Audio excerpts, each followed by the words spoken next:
Welcome to MT learning एक प्रभावी पहल स्टूडेंट। आज हम पढ़ने जा रहे हैं इंडिया श्रीलंका रिलेशन, भारत श्रीलंका के संबंध। आपसे रिक्वेस्ट है वीडियो को लाइक कीजिए, चैनल को सब्सक्राइब कीजिए और हमने बहुत सारी वीडियो अपलोड कर दी हैं, आप एक एक करके वीडियो को देखिए। इसके अलावा जो है हमारा फेसबुक पेज है एमटी लर्निंग से, MT study of politics and international relation, उस पर भी हम लगातार जो है कंटेंट अपलोड कर रहे हैं।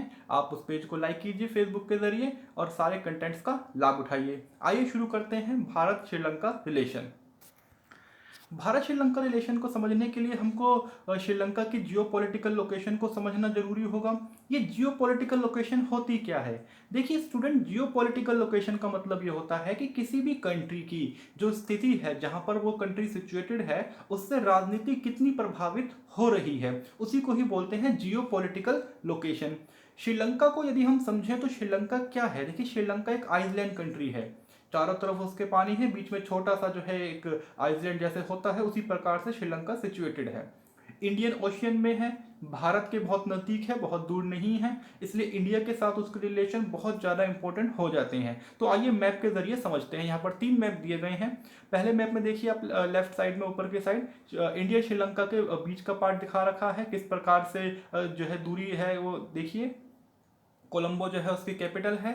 और राइट हैंड साइड में देखिए श्रीलंका और इंडिया के बीच में जो गल्फ है, गल्फ ऑफ म्यांमार, ठीक है, ये Myanmar, sorry, gulf of Myanmar. तो इसको गल्फ का मतलब क्या हो गया कि जो है दो देशों के बीच का जो पार्ट है, जहाँ से उसको गल्फ कहा जा रहा है। गल्फ का मतलब ये होता है कि एक पर्टिकुलर पार्ट जो है जहाँ पर दो बड़ी बाउंड्रीज से वो घिरा हुआ हो, बीच में पानी हो, ठीक है, वो खाई के रूप में जिसको समझा जाता है। आगे गल्फ के बारे में भी और डिस्कशन करेंगे।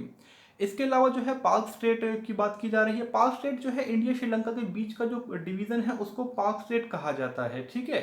पाक स्टेट का नाम भी जो है ये मद्रास में गवर्नर हुए थे पाक, उनके नाम से ये पड़ा हुआ है पाक स्टेट के, ठीक है। अदरवाइज इसको गल्फ तो हम कहते ही हैं। श्रीलंका की अगर पॉलिटिकल डिवीजन की बात की जाए तो पॉलिटिकल डिवीजन में आप देखिए लगभग वहां पर जो है 9 जो है वहां पर स्टेट्स बने हुए हैं, छोटे स्टेट्स बने हुए हैं। ये एडमिनिस्ट्रेटिव डिवीजन है, ठीक है, जिस प्रकार से श्रीलंका इंटरनली कंट्रोल होता है। जियो पॉलिटिकल और इंटरनेशनल रिलेशन के हिसाब से श्रीलंका बहुत इंपॉर्टेंट है। उसकी इंपॉर्टेंट इस बात से समझी जा सकती है कि सभी कंट्रीज जो है, चाइना भी वो उसको इन्फ्लुएंस कर रहा है, एक टाइम पर जो है यूएसए ने भी उसको इन्फ्लुएंस किया था, और इंडिया के स्ट्रेटेजिक लोकेशन के हिसाब से भी श्रीलंका बहुत इंपॉर्टेंट है। स्ट्रेटेजिक क्यों? क्योंकि हमारी सुरक्षा के लिए श्रीलंका का भारत के साथ होना जरूरी भी है। तो आइए समझते हैं इन सारे बिंदुओं को एक एक करके। हिस्टोरिकल बैकग्राउंड के जरिए समझें पहले कि भारत और श्रीलंका के रिलेशन लंबे समय से कैसे रहे हैं। देखिए भारत श्रीलंका के जो है 30 नॉटिकल मील दूर है। लगभग 30 नॉटिकल मील का मतलब कितना हो गया? लगभग जो है 1 नॉटिकल मील में आप मान लीजिए कि 1 से 1.5 किलोमीटर करीब होता है। तो ये भारत से ज़्यादा दूर नहीं है, इतना आप मान करके चलिएगा, ठीक है। इतिहास को समझें तो बीते जो है लगभग 2500 सालों से भारत और श्रीलंका का इतिहास रहा है। बुद्धिज्म के जरिए भारत और श्रीलंका का जो है हिस्टोरिकल रिलेशन स्टैब्लिश हुआ था। अशोका के टाइम पर जो है ये और अच्छा हो गया। एम्परर अशोका के जो बेटे थे वो श्रीलंका विजिट किया था और वहाँ जाकर के जो है धर्म का, धम्मा का जो था वो रिलीजन, बौद्ध रिलीजन, उसका प्रचार किया था। तो ये सारी की सारी घटनाक्रम जो इतिहास में हुआ जिससे इंडिया और श्रीलंका के रिलेशन स्टैब्लिश हुए। इसके अलावा जो है लगातार भारत के लोग श्रीलंका में गए, श्रीलंका के लोग भारत में आए। जो हमारा साउथर्न प्रोविंस है, तमिल लोगों का लगातार श्रीलंका आना जाना चलता रहा। तो भारत और श्रीलंका के लंबे रिलेशन रहे हैं। माइथोलॉजिकली देखा जाए, हमारी पुरानी कथाओं में देखा जाए तो रामायण का जिक्र किया गया है। राम और लंका जाते हैं, लंका के जो राजा होते हैं रावण। ये पूरी की पूरी कहानी जो है लंका और भारत के रिश्तों को दिखाती है। आज के दौर में भारत और श्रीलंका के रिश्तों को समझा जाए तो उसको 4 कैटेगरी में डिवाइड करके समझा जा सकता है। पहला आता है इंटेलेक्चुअल इंटरकोर्स। डेफिनेटली इंटेलेक्चुअलिज्म जो है, ज्ञान इधर से उधर गया है, पहुंचा है।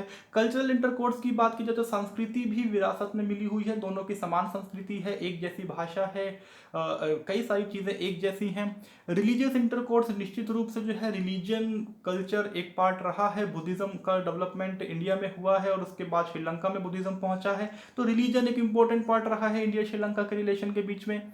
लिंग्विस्टिक बात करें तो तमिल जो लोग हैं वो तमिल बोलते हैं नेपाल तमिलनाडु के अंदर, और जो है श्रीलंका में भी बहुत से लोग तमिल लैंग्वेज बोलते हैं। तो लैंग्वेज भी जो है काफ़ी ज़्यादा इंडिया श्रीलंका के रिलेशन को इन्फ्लुएंस करती है, ठीक है। और लगातार यही सारे फैक्टर हैं जो कि इंडिया और श्रीलंका के रिलेशन को मजबूत करते हैं।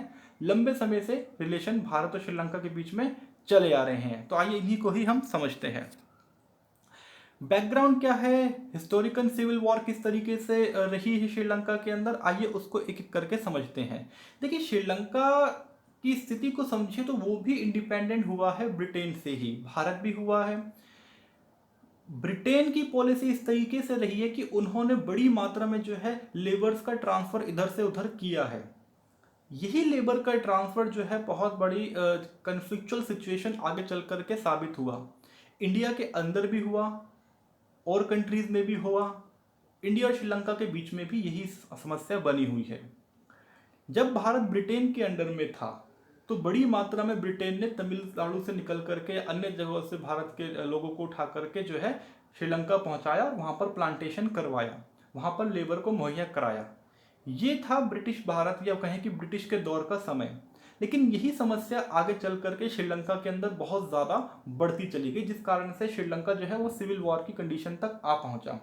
तमिल और सेहनली का इशू, तमिल और सेहनली का इशू लंबा इशू वहां पर रहा है, उसी के बारे में समझेंगे। भारत जो है वो तमिल के जो कारण थे, क्योंकि भारत में तमिलनाडु या तमिल की संख्या बहुत ज़्यादा है, तो भारत के जो रिलेशन तमिलनाडु के साथ रहे उसका भी असर यहाँ पर देखने को मिला। तो आइए उसी के जरिए जो है हम इसको इंडिया और श्रीलंका के रिलेशन को समझते हैं। देखिए, इसको इस तरीके से समझे कि जो तमिलनाडु के लोग थे, आप इसको कंटेंट को जो है आराम से पढ़िएगा। जो तमिलनाडु के लोग थे वो थोड़े से एलीट थे, थोड़े से जो है वो एजुकेटेड थे, एजुकेशन उनके पास थे, और एजुकेशन जो है वो एक प्रकार का पासपोर्ट है आपके एलिटिज्म का। और वो श्रीलंका में काफ़ी ज़्यादा इन्फ्लुएंशियल कंडीशन में थे, जो है अच्छे खासे प्रभावशाली थे, लेकिन उनकी संख्या बहुत कम थी। जैसे ही 1948 के बाद जो है श्रीलंका इंडिपेंडेंट होता है और श्रीलंका की जो नई सरकार आती है वो मेजोरिटेरियनिज्म की पॉलिसी को फॉलो करती है। मेजोरिटेरियनिज्म का मतलब क्या होता है? मेजोरिटेरियनिज्म का मतलब ये होता है कि जो सरकार है वो बहुमत के जो लोग हैं उसको खुश करने के लिए ही काम करती है। माइनॉरिटी को वो कुछ कहती ही नहीं है, कुछ के लिए कुछ काम नहीं करती है। उसका रीज़न ये है कि जो मेजोरिटी की गवर्नमेंट है उसको ये लगता है कि यदि आप मेजोरिटी के लोगों के लिए आप काम करेंगे तो आप उनको बेनिफिट देंगे तो वो आपको वोट देंगे, आपको माइनॉरिटी के वोट की जरूरत ही नहीं है। तो यही मतलब होता है मेजोरिटेरियनिज्म का। तो वहां की सरकार ने जो है एक एक करके लोगों को मतलब कहें कि इस प्रकार के कानून बनाए जिससे तमिल लोगों की जो स्वतंत्रता या कहें कि उनकी जो एलिटिज्म था वो धीरे धीरे कम होना शुरू हो गया। यही आगे चल करके कन्फ्लिक्ट का कारण बन गया।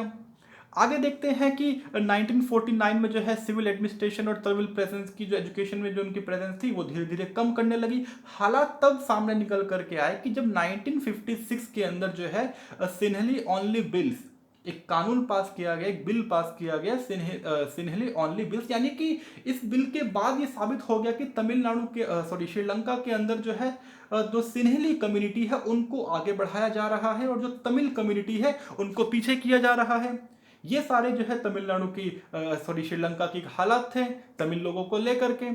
अब धीरे धीरे जो है 1972 तक का जो कॉन्स्टिट्यूशन आया, उस कॉन्स्टिट्यूशन जो है वो पूरे तरीके से सिन्हली को फेवर कर रहा था, जिस कारण से जो तमिल लोग थे उनको हाशिए पर धकेल दिया गया, उनको पीछे कर दिया गया और एक प्रकार से ओपन डिस्क्रिमिनेशन शुरू हो गया।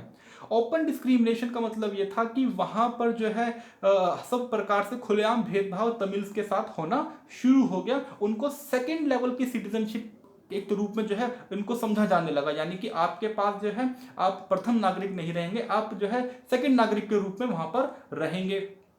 आप मैप के जरिए समझिए कि जो ब्लू कलर का जो पोर्शन है ये सारा पोर्शन वो है जो नॉर्थ और नॉर्थ ईस्टर्न पार्ट में जहां पर तमिल की संख्या बहुत ज्यादा है, और जो आपका येलो कलर का पार्ट है वहां पर सिन्हली की संख्या ज्यादा है। इसके बाद जब तमिल के साथ खुलेआम भेदभाव होना शुरू हो गया तो वहां पर जो है तमिल के रक्षण के लिए क्या किया गया, लिट्टे नाम की एक संस्था का जो है स्थापन किया गया।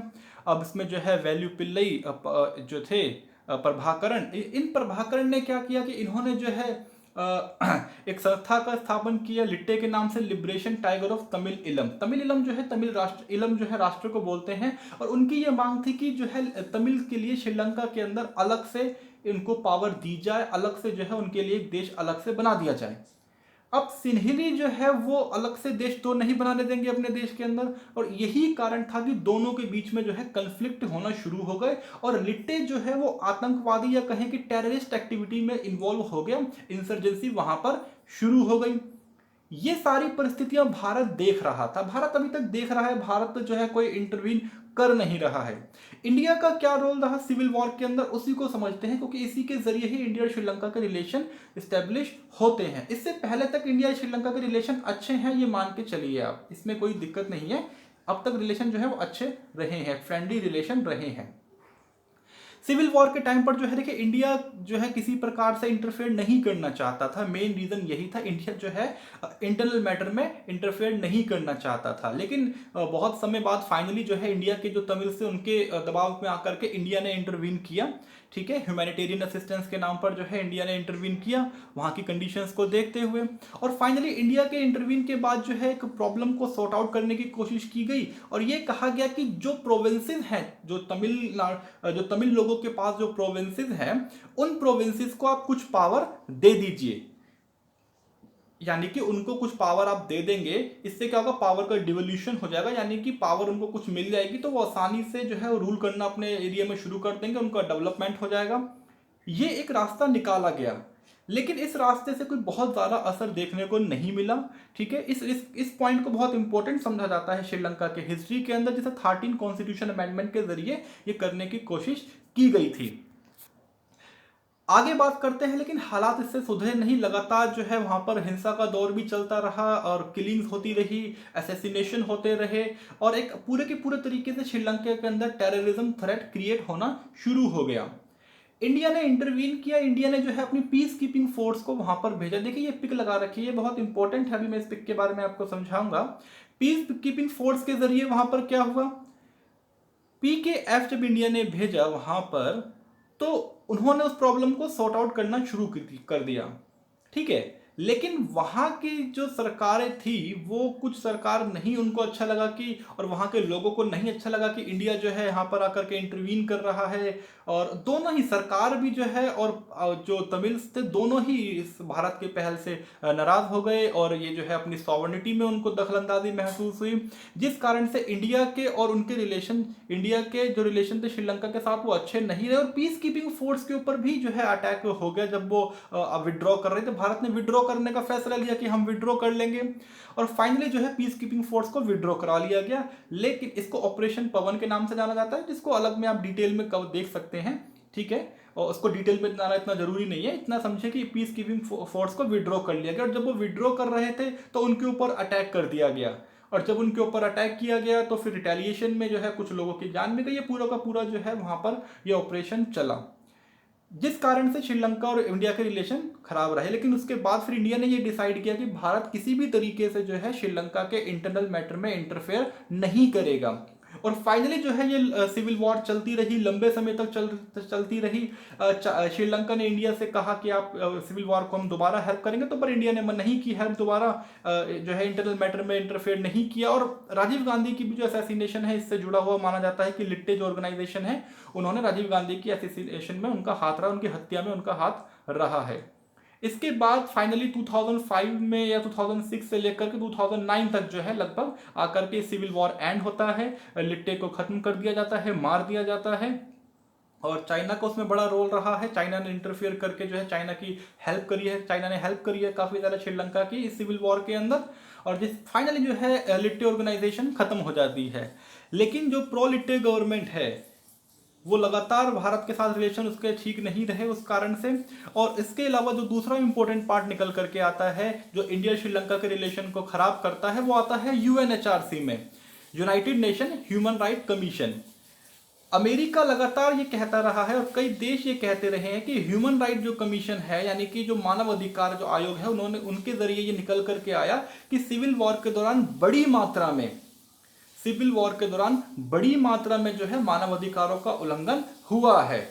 ठीक है, बड़ी संख्या में लोग मारे गए हैं। यहाँ तक कि यूनाइटेड नेशन के जो हेड हैं बान की मून उस दौर में रहे हैं, वो श्रीलंका विजिट करते हैं और बड़ी मात्रा में लोगों को देखते हैं, लेकिन जहां पर वास्तविक रूप में लोग मारे गए हैं वहां तक वो पहुंचते ही नहीं है। और भारत ने जो है लगातार यूनाइटेड नेशन के अंदर ये कंडेम्ड किया है और जो है वोटिंग भी जो है श्रीलंका के खिलाफ की है 2009 में, 12 में, 13 में। ये सारे के सारी जो रिलेशन है, ये इंडिया श्रीलंका के रिलेशन को डेट्रिएट करा है, इन्होंने खराब किया है। ये सारे के सारा पार्ट जो है इंडिया श्रीलंका के रिलेशन में आता है, जो इंपॉर्टेंट है। अब बात करते हैं इंडिया श्रीलंका रिलेशन के जो एरिया ऑफ कोऑपरेशन क्या है, किन किन एरियाज में कोऑपरेशन है, कहां पर संयोग हो रहा है, संयोग हो रहा है। और आप इस बात को भी समझिएगा कि श्रीलंका और इंडिया जो है दोनों डेमोक्रेटिक कंट्री हैं। हालात वहां बदतर रहे हैं श्रीलंका के अंदर, लेकिन इस बात को समझिएगा कि श्रीलंका ने डेमोक्रेसी को स्टेबिलिटी के साथ आगे बढ़ाया है, इकोनॉमिक प्रोस्पेरिटी वहां पर हुई है। और श्रीलंका के जो लोग हैं वो काफी ज्यादा प्रोस्पीरियस माने जाते हैं साउथ एशियन रीजन में। साउथ एशियन रीजन जो आप समझते हैं, यहाँ इंडिया, श्रीलंका, बांग्लादेश, ये साउथ एशियन जो कंट्रीज हैं।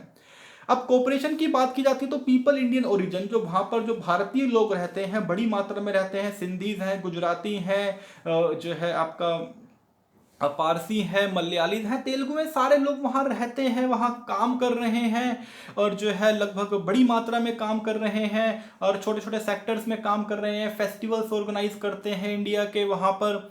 इसके अलावा जो है टेक्नोलॉजिकल लेवल में शेयरिंग है। कल्चरल कोऑपरेशन एग्रीमेंट इंडिया ने श्रीलंका के साथ किया है, जिसमें कल्चर्स को बढ़ावा दिया जा रहा है। बुद्धिज्म एक इंपॉर्टेंट, मैंने आपको पहले ही जिक्र किया कि बुद्धिज्म के जरिए इंडिया और श्रीलंका के बीच में कोऑपरेशन है, फेस्टिवल्स को ऑर्गेनाइज किया जाता है। एजुकेशन एक इंपॉर्टेंट सेक्टर है जिसके जरिए कोऑपरेशन हो रहा है इंडिया और श्रीलंका का। स्कॉलर्स एक्सचेंज होते हैं, ठीक है, स्टूडेंट्स आते हैं, पढ़ते हैं, इंडिया स्कॉलरशिप भी दे रहा है। ये सारे के सारे जो है, टूरिज्म एक इंपॉर्टेंट पार्ट है इंडिया श्रीलंका का। श्रीलंका से बड़ी मात्रा में टूरिज्म इंडिया आते हैं बुद्धिस्ट टेंपल के देखने के लिए। इंडिया से भी जो है लोग टूरिज्म के लिए श्रीलंका जाते हैं। कल्चरल एजुकेशन को थोड़ा सा और समझते हैं तो यहाँ पर यही समझेंगे कि जो है एग्रीमेंट जो साइन हुआ 29 नवंबर को, एग्रीमेंट साइन हुआ, कल्चरल एक्सचेंज को लेकर के बात हुई। इसके अलावा जो है वहाँ जो इंडियन ओरिजिन पीपल है वो म्यूजिक सिखाते हैं, योगा, डांस, हिंदी लैंग्वेज सिखाते हैं। ये सारे के सारे पॉइंट हैं जो इंडिया श्रीलंका के बीच में कोऑपरेशन का काम करते हैं। इंडिया श्रीलंका ने जो है 1998 में जो है इंटर गवर्नमेंटल इनिशिएटिव किया है, जिसका उद्देश्य है enhancement of a scientific, technical, education, cultural cooperation को आगे बढ़ाना। इंडिया श्रीलंका लगातार कोऑपरेशन कर रहे हैं, साइनिंग कर रहे हैं अलग अलग डॉक्यूमेंट्स को, जिसके जरिए कोऑपरेशन जो है वो आगे बढ़ रहा है। कल्चर मैंने आपको पहले ही बताया कि इंपॉर्टेंट पार्ट इंडिया श्रीलंका के बीच में रहा है और उसी के जरिए जो है रिलेशन भी स्टैब्लिश हुआ है। और इंडिया जो है एजुकेशन सेक्टर में स्कॉलरशिप दे रहा है, 290 स्टूडेंट्स को स्कॉलरशिप देता है इंडिया हर साल। तो ये सारे के सारे जो है कोऑपरेशन को आगे बढ़ाते हैं। आइए हम बात करते हैं ट्रेड रिलेशन की। बात करें तो ट्रेड रिलेशन, देखिए सार्क एक ऑर्गेनाइजेशन है, south Asian association of regional cooperation. और इस सार्क ऑर्गेनाइजेशन में आप देखिएगा तो श्रीलंका जो है, इंडिया जो है सेकंड लार्जेस्ट ट्रेडिंग पार्टनर है श्रीलंका का और सार्क कंट्रीज में, ठीक है। इसके अलावा जो है फ्री ट्रेड एग्रीमेंट जो है साइन किया गया है श्रीलंका के। फ्री ट्रेड एग्रीमेंट का मतलब होता है इसमें टैरिफ अपने लेवल पर आप डिसाइड करते हैं और आपस में ट्रेडिंग कर सकते हैं, ठीक है। 1998 में ये डिसाइड किया गया, फाइनली किया गया। और इसके बाद जो है economic and technical cooperation agreement sign किया गया है, जिसमें लगातार एनहेंसमेंट हो रहा है।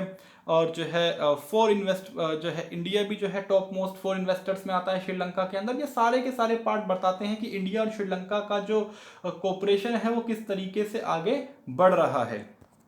आगे बात करते हैं इश्यूज एंड कन्फ्लिक्ट कहाँ है। देखिए कन्फ्लिक्ट एक इंपॉर्टेंट पार्ट है और कन्फ्लिक्ट का सबसे बड़ा जो रीजन है वो पर्टिकुलरली इंडिया और श्रीलंका के बीच में जो था वो हमने समझा प्रभाकरण को लेकर के, लिट्टे को लेकर के जो था वो पूरा इशू रहा है एक दौर में। लेकिन मौजूदा परिस्थितियों की अगर बात को समझा जाए तो इंडिया श्रीलंका के बीच में जो कन्फ्लिक्ट है वो चाइना की वजह से है। चाइना लगातार जो है श्रीलंका में इन्वेस्ट कर रहा है और वहाँ भारत को घेरने की जो पूरी उसकी नीति है, किस प्रकार से जो है स्ट्रिंग ऑफ पर्ल्स की एक पूरी थ्योरी यहाँ पर गढ़ी जाती है कि भारत को जो है एक माला के तरीके से घेर रहा है। बांग्लादेश, श्रीलंका, पाकिस्तान में वो अपने जो है पोर्ट्स एस्टेब्लिश कर रहा है, ठीक है। ये इंडिया की सुरक्षा के लिए बहुत ही ज़्यादा डिफिकल्ट पार्ट है।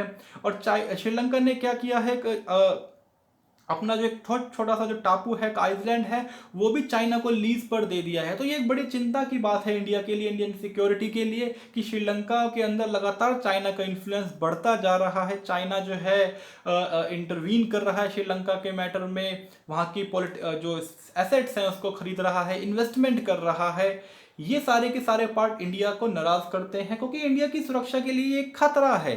हम बात कर रहे हैं श्रीलंका आल्सो हेडेड, ये मैं सेकंड पॉइंट अब देखिए, Sri Lanka also headed over the strategic port of Hambantota which is expected to play a key role in the China's Belt and Road Initiative। तो चाइना का जो one belt one road initiative है, जो अपना विस्तार कर रहा है, चाइना धीरे धीरे एक्सपेंड कर रहा है, तो श्रीलंका उसका हिस्सा बन चुका है। तो भारत को ये बात समझनी होगी कि इस प्रकार से श्रीलंका के अंदर चाइना के इन्फ्लुएंस को कम किया जाए। यही सारे इश्यू हैं जो इंडिया श्रीलंका के रिलेशन को जो है काफी ज्यादा तनावपूर्ण, टेंशन वाला बना देते हैं। आगे और उसको समझे थोड़ा सा डिटेल में जाके, तो जो है Sri Lankan government has sought to limit China's role. तो श्रीलंका भी चाहता है कि वो भारत के साथ भी अपने रिलेशन अच्छे रखें। देखिए, छोटी कंट्री बैलेंस करती हैं ज़्यादा, ठीक है।